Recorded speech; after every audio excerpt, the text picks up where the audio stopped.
15 million kids growing up in poverty. Half of them will not graduate from high school, and the half who do will have an 8th grade skill level. This is a crisis. My name is Ryan Growney. I'm 16 years old, and I'm a high school student. I'm Thomas Growney, Ryan's twin brother. I'm Chris Growney. I'm a retired tech executive and investor. I'm Thomas and Ryan's dad. The two brothers and their dad are looking for ways to disrupt the old models of youth service. Service should be engaging. We've got the drive. We've got the resources. We've got the capital. We have the passion. We have to take our inspiration and turn it into real actionable progress. And we want to change the world.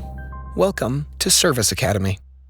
When we left the guys, they were looking to create more desirable service offerings and expand awareness about Service Academy. Their main idea for that second part was to commandeer one session of Mission SG, their school's program that helps students find ways to meet their community service requirements. The people who can make that happen are the school's chaplain, Reverend Kirby, and the school's second-in-command, Mr. Osborne. First of all, I think we can't really talk about a team if we don't talk about Reverend Kirby. She's in charge, partially, of the St. George's service. Think about what role you want to play in building up our community. What matters is that you share the same values and are bound together by a common purpose. She's been really, really receptive to all our ideas and really kept us in the loop about what's happening with service outside of SC at SG and Service Academy. I mean, yeah, she's just been awesome overall. Hold up a mirror to our own community to take stock of where we have lived up to our ideals, where we have failed, and how we can do better. Yeah, Mr. Osborne is second in command for St. George's, so he's not the head of school, but he's number 2. I've been a teacher and an administrator and an admissions officer and a coach for going on 20 years now. He obviously has a lot of sway in the school, and I mean, he's a really great guy. You need to be able to work with the smartest kids, the hardest working kids, and you need to be able to inspire the kids that don't yet know how to be the hardest working kid. If everything goes well with our meeting with Reverend Kirby and Mr. Osborne, we should be getting our first 2 official Service Academy advisors. So we're kind of really helping solidify our network and hopefully be able to use their connections and their kind of power within the school and elsewhere to really go out and start doing more service. Each episode of the Service Academy podcast features leaders in social entrepreneurship. Today's feature is Wendy Kopp, the founder of Teach for America, a nonprofit that enlists the nation's most promising leaders to teach for 2 years in public schools in underserved communities. Students, teachers, activists, brothers and sisters, we are here today because we are tired and we are saying enough is enough.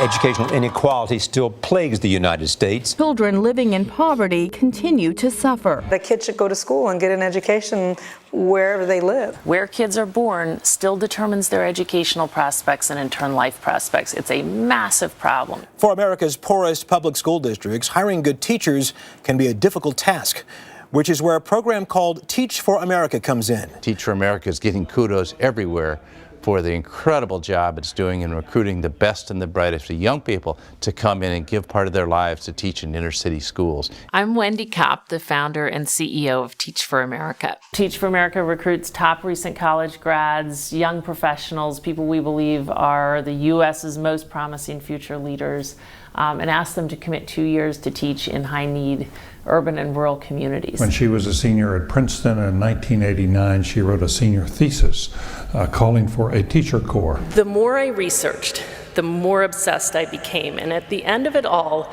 I produced a 177-page thesis making the case for creating a national teacher corps, with a foreword about how I'd become determined to make it happen. Part of what inspired her thesis was that education was kind of a hot topic at the time. There were companies that were openly saying, we will fund education reform. What I really want to touch on is the sheer level of planning that she put in place for this. So her senior thesis ended up being 177 pages long with a 4-page foreword explaining how she's going to raise the money to get this off its feet. There's a very famous story, I guess in 1960, that John F. Kennedy gets off the plane at 2 a.m. in the morning in University of Michigan, and there's like thousands of people there. And he gets up and he's tired and sleepy, and he's like, hey, I just wanted to come out and talk to you a little bit about this. And he said, we've been thinking about putting together a core. The government will pay you and commit to 2 years, and you go overseas and be able to talk about life and democracy over there. And so the idea sort of came from there. And I think that was the original model that Wendy looked at, was this idea of, we want to be able to take 2 years for our smartest and most ambitious people and have them give back in their community and gain the leadership that comes from that. That's the specific reference to, I think, the core and the model that she had looked at. There was a tremendous need in school districts, which were experiencing significant teacher shortages. And, my senior spring, there was a front page article in Fortune magazine saying that corporate America was going to take on education reform. So there were so many elements that made the timing for this perfect. So what her next step was, she created a network, whether it was through college, through finding some investors, even though she didn't really raise the money in the beginning. She built a network of supporters. I organized a conference about it that brought together college students with leaders from across the country to think about what can we do to improve our education system. The way I understand her story, everyone she talked to about this was like, this is a great idea, but why would Princeton students want to go and teach in these low-income communities? Living off a seed grant, I was going to spend my summer trying to work my way into the offices of educators, potential donors, and anyone else who could help get Teach for America off the ground. I was obsessed with this idea. We take all these folks who are going to be our nation's future leaders, and we have their first 2 years out of college be working on Wall Street.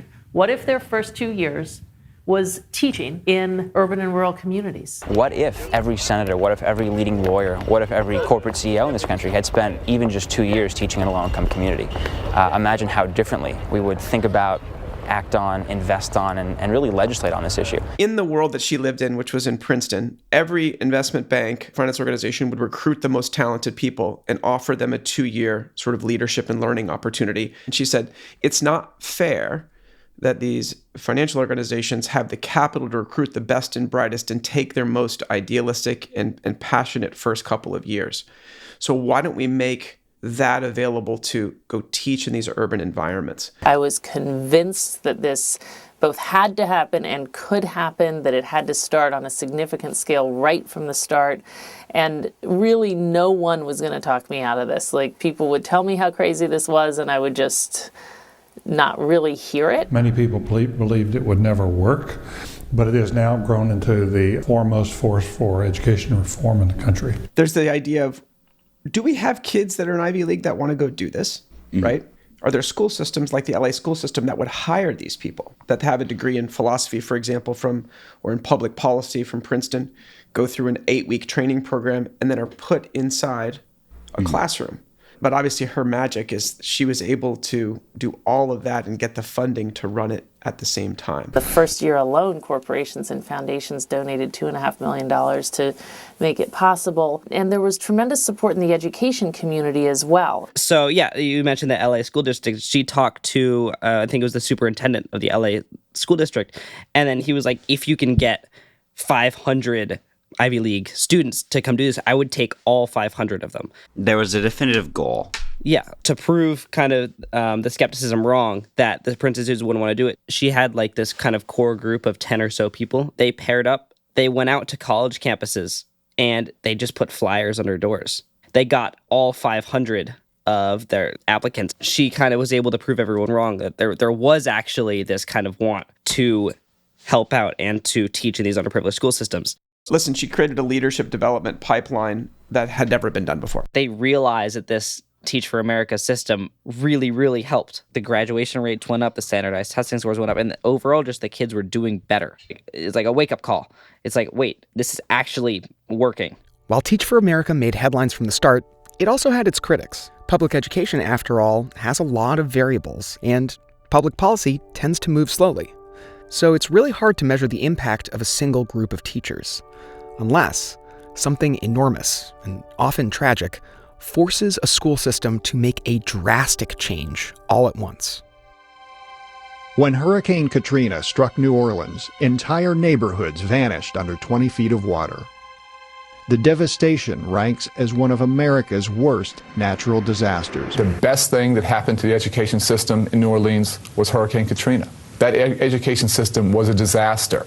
And it took Hurricane Katrina to wake up the community to say that we have to do better. And the progress that they've made in 4 years since the hurricane is unbelievable. Those children were being desperately underserved prior, and the amount of progress and the amount of reform we've seen in a short amount of time has been absolutely amazing. Even before Katrina, the New Orleans school system wasn't doing too well. The graduation rate wasn't high, and kids were underperforming. And so the school system was kind of in this constant state of flux with new teachers coming in and old teachers being fired, and there was superintendents changing. And then on top of that, boom, Katrina hits. So utter chaos. It's a pretty bad situation. And so the New Orleans government takes it as an opportunity to really change up the way they've been doing their public school education. So they fire a lot of the teachers and administration staff, and then they really put it into the hands of these charter schools. Many of these charter schools are actually recruiting mainly, if not solely, from Teach for America. New Orleans kind of became this laboratory for what if progressive education just completely took over. Afterwards, it was kind of turning point for Teach for America and for just public education systems in general. Part of Teach for America's appeal has been a chance for recent graduates to serve others. But many college seniors also see it as an elite credential for the next step in their careers. Almost as hard to get into Harvard as it is to get into Teach for America. There are more than 35,000 candidates for approximately 4,000 positions. It made it cool to be a teacher. It made it cool to give back. And for the smartest people, it really sort of elevated the social value of teaching. Teach for America shows one clear path forward. By focusing on a small number of quality volunteers, they're able to build the capacity for service and create a pipeline for meaningful change nationwide, both in the communities being served and in the mindset of the next generation of decision makers. This particular idea was one that just very quickly magnetized just thousands of people, really, from grassroots recruitment campaign, which at the time was flyers under doors. You know, people in corporate America talk about a talent mindset, meaning they're obsessed with recruiting the best people and selecting the best talent. Putting them on a track. Developing them over time. Right. We'll never get where we need to be without doing the same thing in our school systems. What Teach for America is really looking for in its candidates is just consistent, proven success.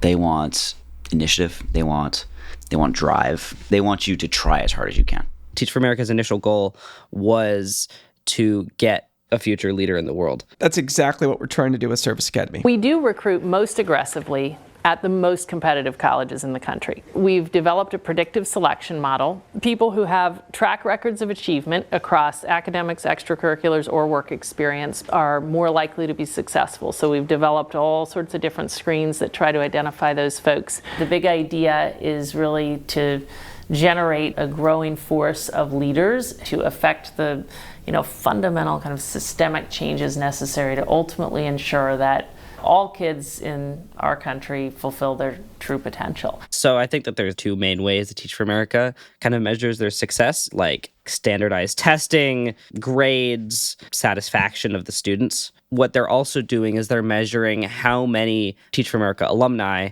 continue doing social innovation projects afterwards. Today, 9,000 Teach for America Corps members are teaching across 43 urban and rural regions across the country, while thousands of alumni work alongside them from inside and outside of schools to champion fundamental change. Fun fact, St. George's own Mervyn Osborne is a TFA alumni. He was actually a member of Teach for America's founding corps in Compton, California. Once education started to reform and then they were able to get these kids into school, there would no longer be this cycle of just kids not being able to rise up socially or economically. And so education reform was an out for that. Beyond getting clean water and clean air and shelter, which is not true for a lot of people, education is the difference between whether they're a contributing member of society and in what level, and really a lot of their life satisfaction. So the fact that she focused on that point and uniquely in the places where it was needed most with the best assets, like that's the kind of magic of what she was talking about. Education is the foundation of society as a whole. I'm studying this in history class right now. Around 1850, 1860 in America, there was an education boom because people started moving towards urban areas and there was more widespread public education, and how that improved the quality of life exponentially. It'd open up so many opportunities for so many different people. Education inequality happens at the local level in all countries. Even in developed countries, the quality of schooling can differ greatly whether rich or poor. There was something in the water. I started hearing from social entrepreneurs from India to Lebanon to Chile to the next place who were just absolutely determined to bring this model as a long-term force for change. That's how Teach for All came about. Teach for All is a global network of 61 independent, locally led and funded partner organizations, all with a collective mission to expand educational opportunity using Teach for America's proven method and adapting it to local circumstances. Today, Teach for All's network of partner organizations is inspiring thousands of promising leaders across more than 60 countries, from Afghanistan to Ukraine, to channel their energy towards ensuring that all children in their countries fulfill their potential. I think there were a number of things that enabled us to scale. We had this process of developing these 3 to 4 to 5 year plans where we would step back and say, okay, where do we want to be? What capacity do we need to get there? And then we would go out and work to build the team that we needed at the end of that plan and raise enough funding at the front end to enable us to make upfront investments to get there. And that process served us well over and over and over again. We can solve the problem of educational inequity. We can realize the vision that unites everyone at Teach for America, the vision that one day all children will have the opportunity to attain an excellent education. The only question is whether enough of our nation's most promising future leaders will step up and lead us to this day.